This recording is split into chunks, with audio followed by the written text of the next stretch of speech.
Is it recording? Yeah.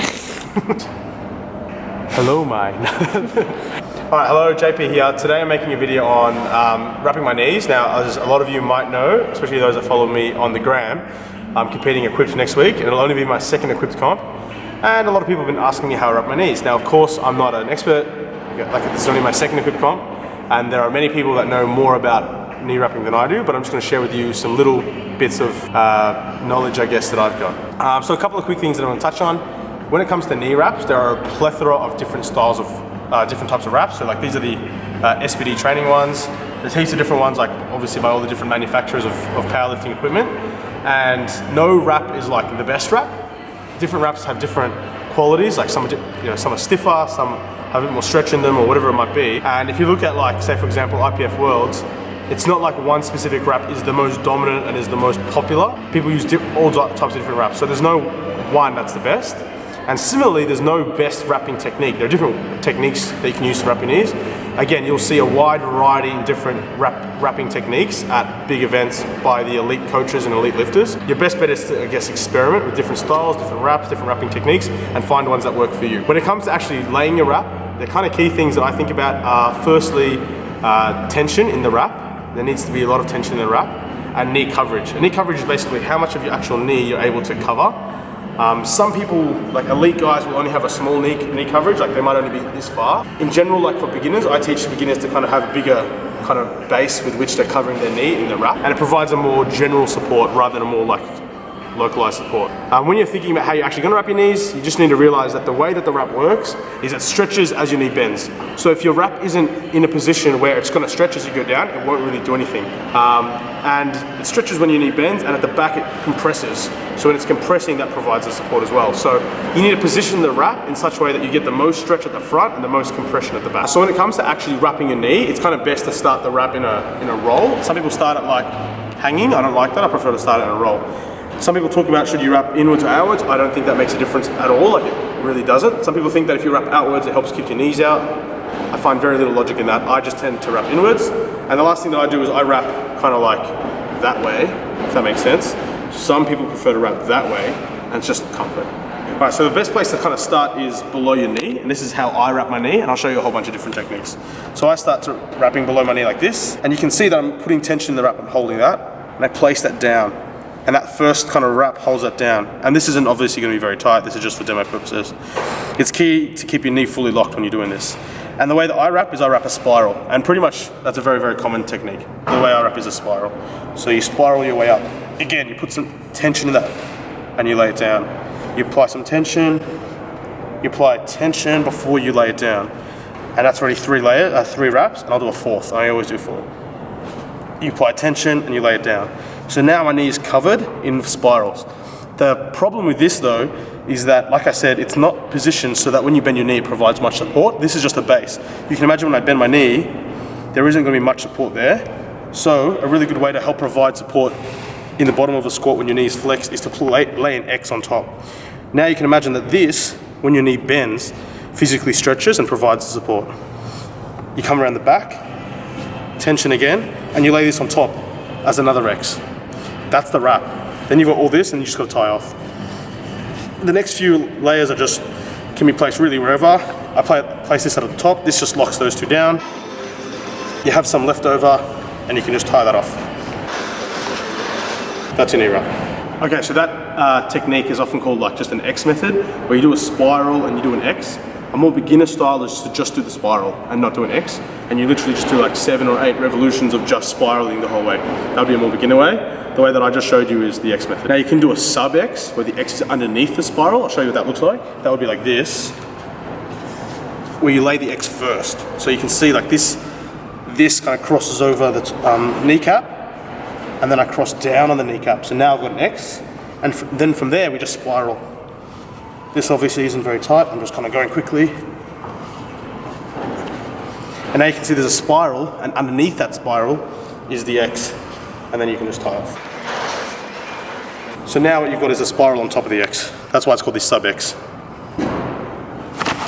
All right, the next method that's quite common is the Nichols tread, or the triple X, as sometimes get called.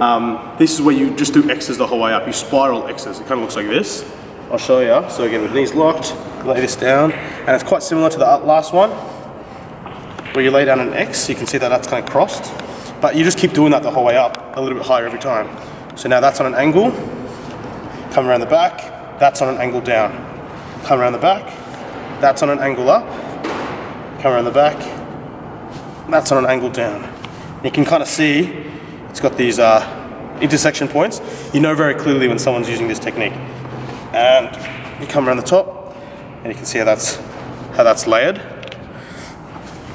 This is quite a common technique as well, and that's your knee wrap. Okay, so those are the kind of main methods that I use to wrap knees. Like I said, the first one, the typical X, is how I do it. And all other variations in knee wraps are just some combination of those things.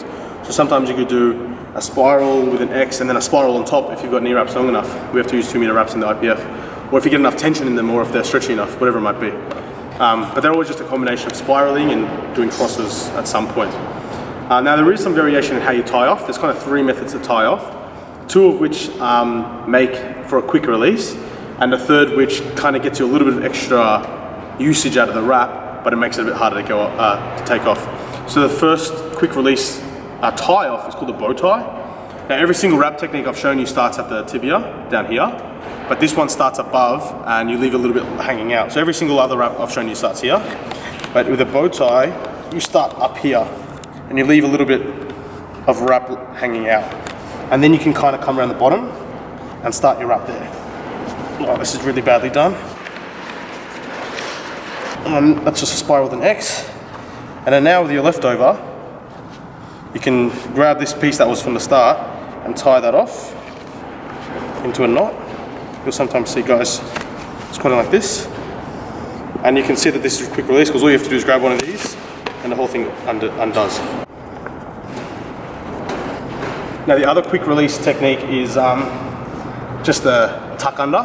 So you would lay your wrap however it is. I'm just doing a quick wrap here.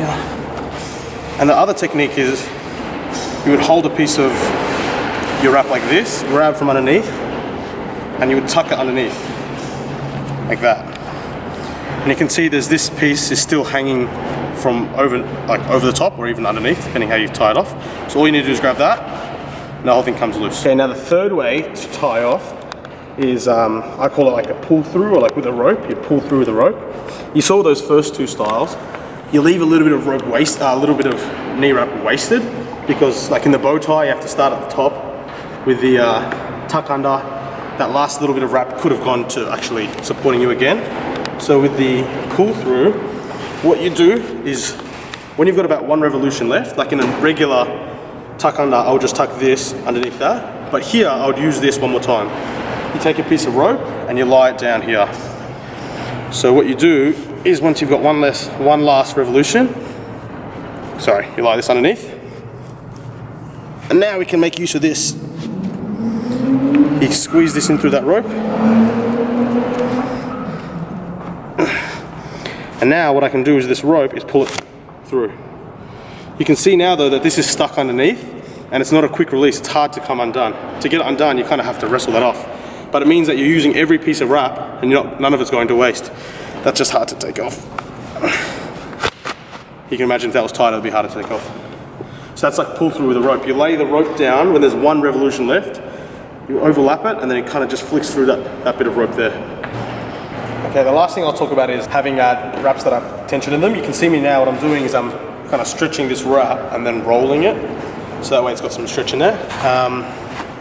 What this does is it enables you to have the wrap a little bit tighter when you lay it down because it's already got the tension. It saves you a bit of energy a bit later on. So I'll show you the difference. I mean, this isn't very tight. You'd often use a wrap roller. So you can have there's a kind of device where you stick this in, spins it, and it wraps it for you.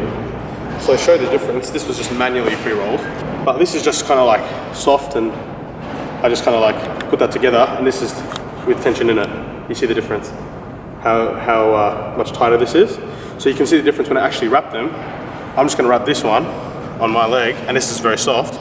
In order for me to put tension in it, I have to actively stretch it, and I have to kind of go stretch that, and like that's really soft, and I can look what happens when I pull on it. I have that much room, so it's quite a task to wrap, to get tension on that. which is really annoying.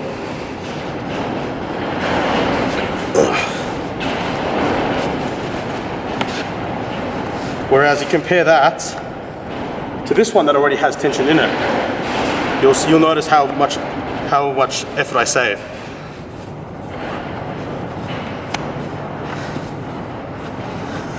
It's already tight, like from here, if I pull on as hard as I can, that's as far as it goes, because there's already tension in it. So it kind of just lays itself, really.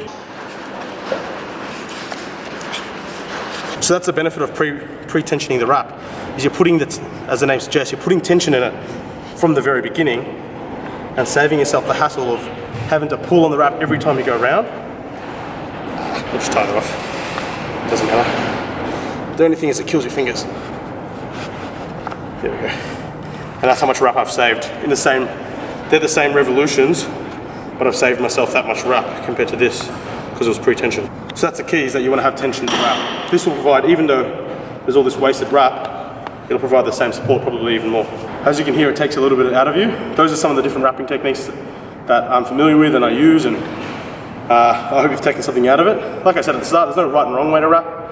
The keys are knee coverage, good tension in the wrap, and having an efficient tie-off. I showed you some of the different tie-offs. Don't get overly caught up with the exact technique that you use, because like I said, there's no superior technique. Different people have different wrap styles, but just experiment. Some will kind of give you more support throughout the range of motion. Some will just kind of like lock up at the bottom of a squat. You know, people call it like stopping power or rebound or whatever terminology you want to use. So the best way is to just experiment, but it's kind of good to have an idea of the different styles. If you've got any questions about that, just leave some comments in the sections below. Do the whole YouTube thing, like, share, subscribe, share with your friends, comment, all that kind of stuff. I'll see you next week with a new video. Thanks. And that I've been looking for.